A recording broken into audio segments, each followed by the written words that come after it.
Good morning, Delaware. Welcome to Off the Shelf. It's great to have you here. Thank you for joining us. We have a great show today. Our guest is author Martha Hall Kelly, whose novel Sunflower Sisters is on the New York Times bestseller list. Yay! Woo-hoo! And who will be the guest with Kate Quinn this coming Thursday for a Zoom presentation. And we are really looking forward to that. Good morning. Martha, how are you doing?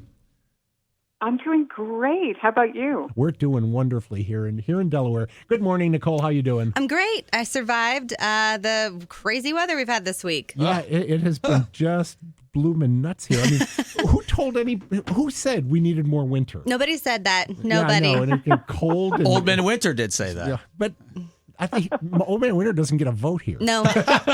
Well, in Ohio he does, right? Nobody asked him. I guess so. Anyway, I'm just delighted to have Martha Hall Kelly here. Her new book is called The Sunflower Sisters. It is the third of a trilogy about the Woolsey and Faraday families. The first one was Lilac Girl. Second was Lost Roses. These have all been New York Times bestsellers, and I'm just delighted to have you here. Give us a quick overview, if you can, about what The Sunflower Sisters is about.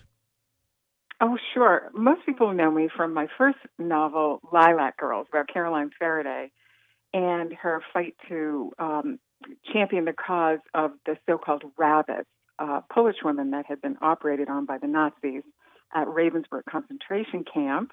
And when I stumbled onto that story way back in 2000, I started researching Caroline, and this book is about Caroline's great-grandmother, Jane Eliza Woolsey, from whom everything came down to Caroline Faraday, all of her philanthropy. And she was a staunch abolitionist and had 7 daughters and 1 son, and raised them as a single mother. Oof. And her middle daughter, Georgie, became a nurse in the Civil War, and it's her story. She is an incredible character. I mean, actually, the 3 women who narrate this story are all fascinating. They're so different. Georgie, of course, is a real person based on a real historical character.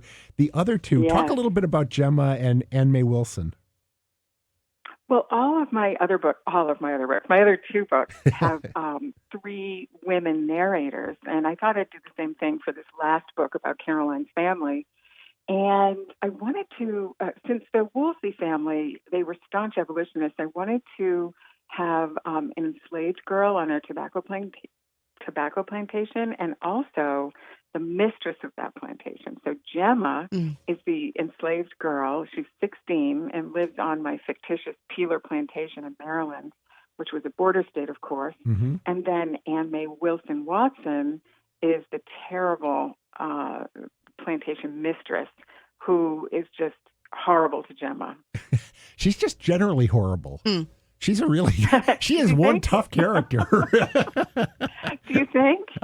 Some people are telling me that she's their favorite character. It's funny. You never know. Villains are always more interesting than good guys. Let's face it. But my gosh, yeah. Oh, definitely. But I think it's really amazing. They're so well drawn. The characters are so well and interestingly fully drawn that at the end I kept thinking I would love to know what happens to Gemma. How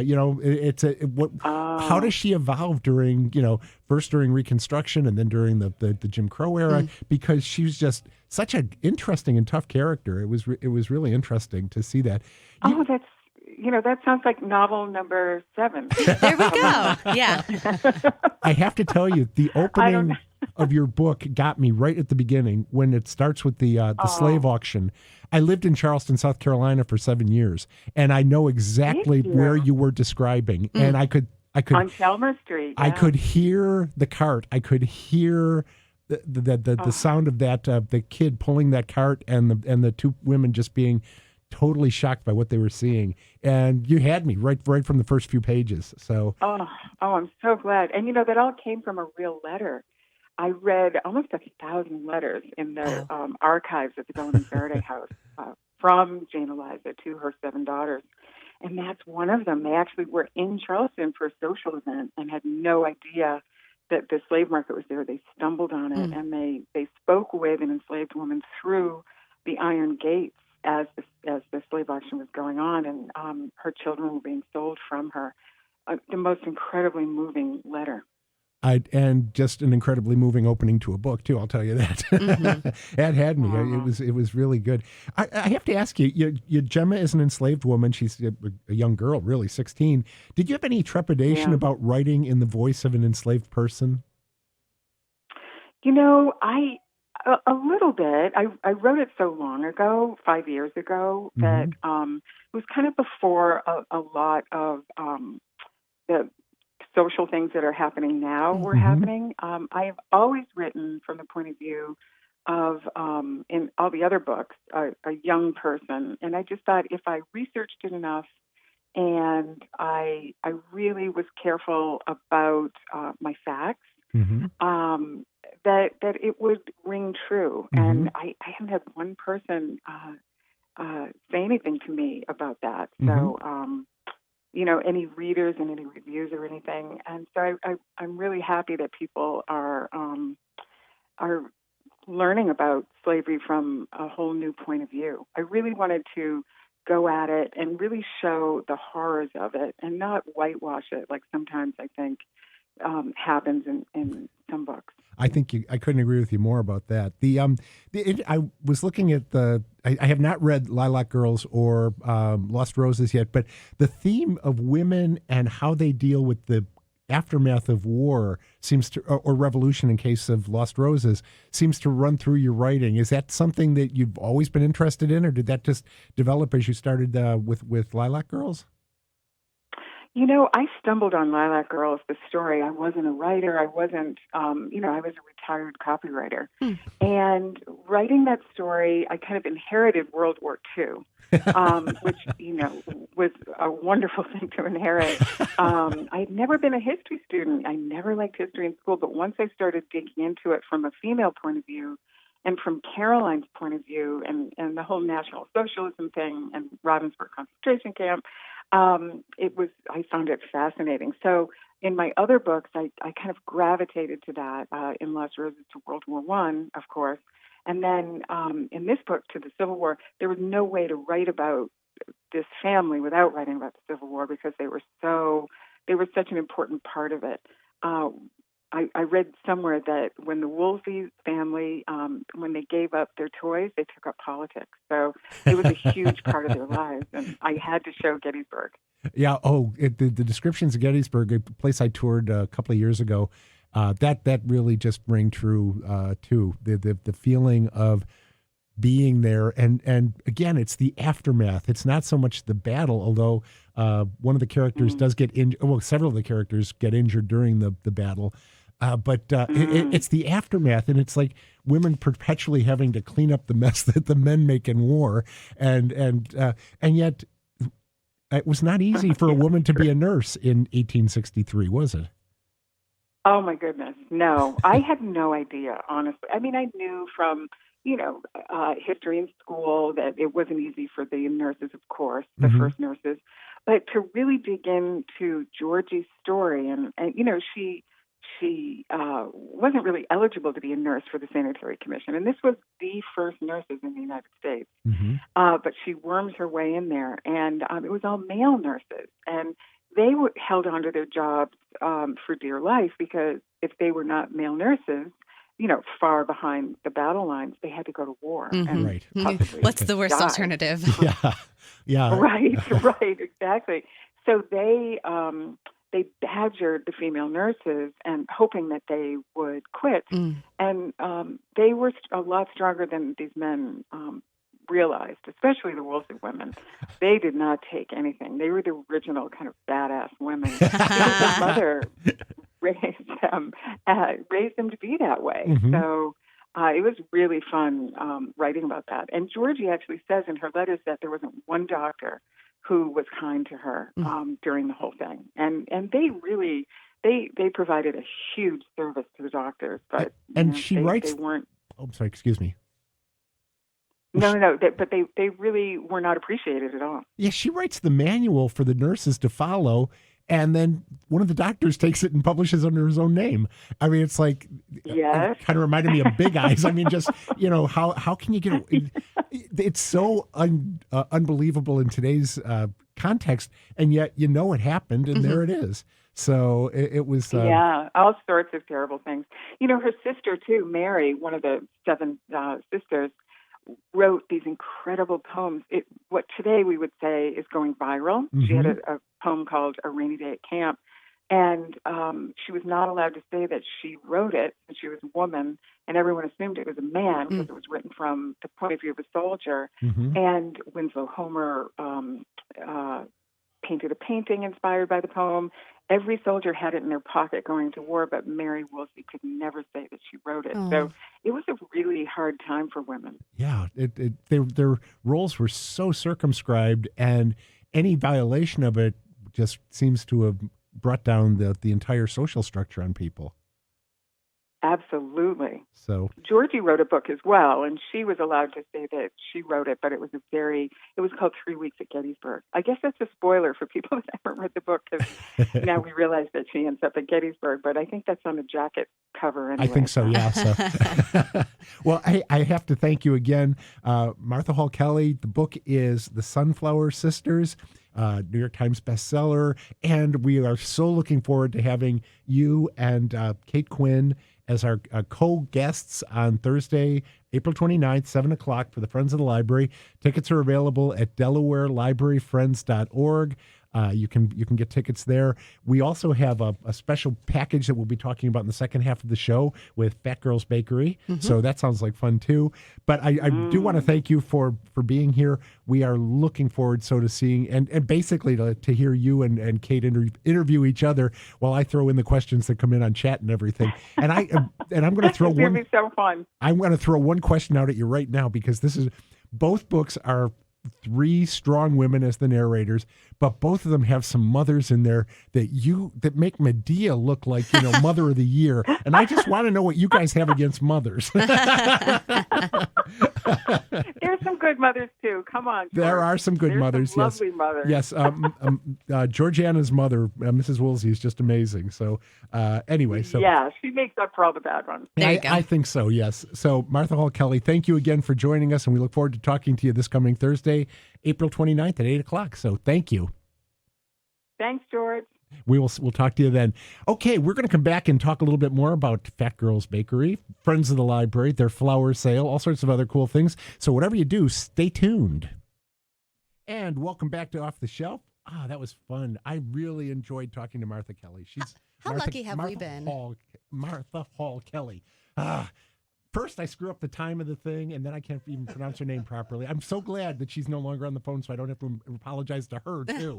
I right before the break, I mentioned that this was at 8 o'clock on the April 29th. It's not. It's at 7 o'clock. That's all right. 7 to 8 o'clock is the time on it. So it's only an hour, yeah. But don't tune in at 8 o'clock, because I'd hate for you to miss it. Because after talking to Kate Quinn last week and Martha Hall Kelly this week, I think we're going to have some fun. It's so much fun. Yeah. Yeah. I mean, and I love our friends so much. They pulled this together they have fun too. Mm-hmm. They found these 2 books about these historical fiction with these women, and then both with flowers in the title. There you go. So we're feeling like spring. So they figure, why not throw in a flower fundraiser with Fort Myer? And that's happening, and that's successful. And like I said, it's going to replace all of the flowers that I've already killed from winter. And the ones that are going to die a long lingering death after this lousy weather we've had this week. Right. But we also have to thank Gene Whitlinger, who has been amazing, has worked with publishers in the past and has really helped connect the Friends and the library with these authors. These great authors. I mean, who else gets 2 New York Times bestselling authors together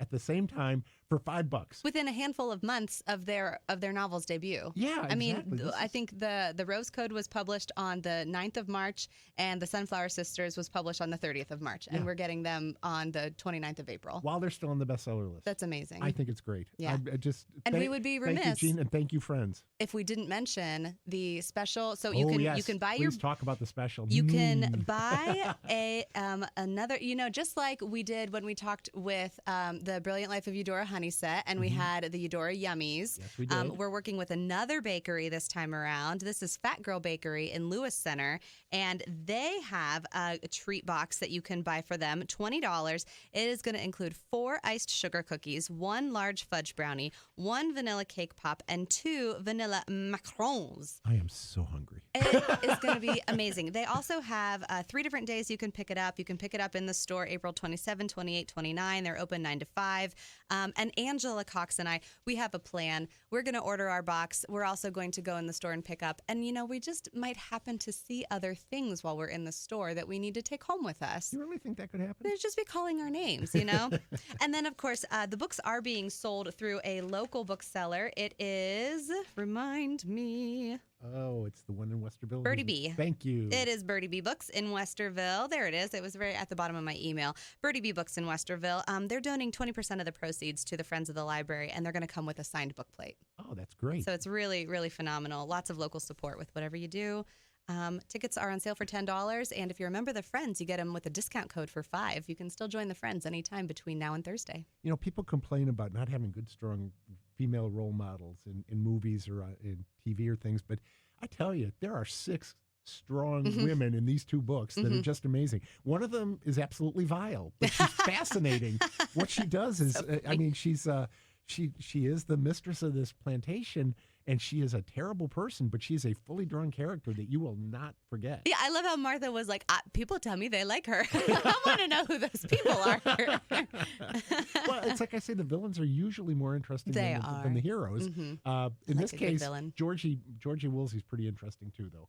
They're all flawed. That's the interesting thing. All of these characters are flawed. They're not paragons. All of them have issues. They have problems. They have things that they do that you just go, why on earth would you do something that stupid? And then you think, oh, I probably would have done the same thing. So right, yeah. If they're too clean, if they're too perfect, then it's just bleh. Then it's boring. It's Mary Poppins, who you get the fun out of it because she is so perfect that's actually a character flaw. Right, She's right. practically perfect in every way. Every way. So anyway, you said you've been reading picture books this week. Yes. Well, it's Earth Day. Earth Day was yesterday. Yep. And so if your kid is in preschool, daycare, elementary school, they might have even had a whole week of Earth Week celebrations. I come to you today with a couple updated takes on some good Earth Day books. All right. This one is so cute. It's called The Lumberjack's Beard, and it's by Duncan Beedie. And it's basically about this lumberjack. It's his job to cut down a whole bunch of trees. And so he goes out in the forest one day, he cuts down a whole bunch of trees, clears kind of that wing of the forest, and then he goes to bed to rest. He wakes up the next day, he cuts all the branches off the tree, and then he burns them, and then goes to bed to rest. And then later that night, or later that morning, he wakes up, and there are some animals knocking at his door who have been displaced because he has now taken out their homes. And so it starts with, maybe just a squirrel, and he says, well, you can live in my beard, I guess. He has a very bushy beard, and so he offers up his beard as a home.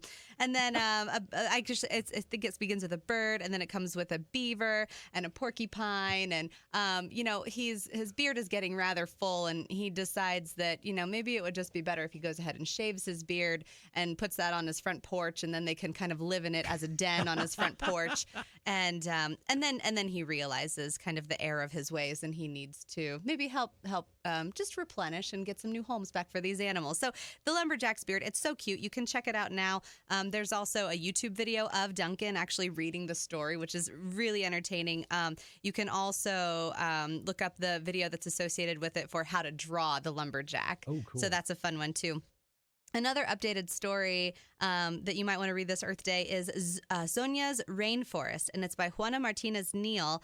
That name might sound familiar. She's a Caldecott award-winning or a Caldecott honor and Siebert medal winner. And this illustrates a young girl's day of play and adventure in the lush rainforests of Peru. Ooh. So she's in the Amazon rainforest where it's always green and full of life. And, the rainforest kind of calls to Zonia every morning, and she says hello to it in all of its different ways, and in the animals and the bugs and the wildlife. But one day the call is a little bit different, and it sounds a little bit troubled. And so Zonia needs to figure out how to answer that call. And then, of course, there is always the classic, one of my favorites, Dr. Seuss's The Lorax. Oh, I am the Lorax. I speak for the trees. I love the Lorax so much. I love the truffula trees so much so that my youngest daughter, she's my second born, I didn't have any giant baby showers or anything like that, but I wanted to get my friends together to still celebrate her being born. So we did a painting party with our local friend at Canvas Creations for You, Trisha, and we all painted truffula trees. And then because so many times you do those painting parties, you have this canvas of this thing you painted, and you're like, what am I going to do with this truffula tree? I was like, you paint it, I want it. So they painted, and then I took all of the canvases of their truffula trees, and so they're all hung in Willow's room. Oh. So my little Willow has all of her truffula trees. But I actually really love. You can check out a million different versions of the Lorax, the story by Dr. Seuss, of course. But one of my favorites is the movie that came out in 2012. Ed Helms. Not the short, not the like 30-minute made for TV. Yeah, right. Nope, this is the feature that came out in 2012. Ed Helms is in it. Danny DeVito is a voice in it. Danny DeVito looks like the Lorax. Well, if it walks like a duck and talks like a duck. So that's one of my favorites. You can check that out. It's actually got a really amazing soundtrack. And so you can check the soundtrack out on Hoopla. So I'm just coming at you with some Earth Day picks this week. Well, that's a good, perfect time for it. Exactly. So a couple of weeks ago, you mentioned a book in passing called Fraud of the Century by Roy Morris Jr., which is about the election of 1876. That sparked my interest because I've got interested in Reconstruction and the post-Civil War era.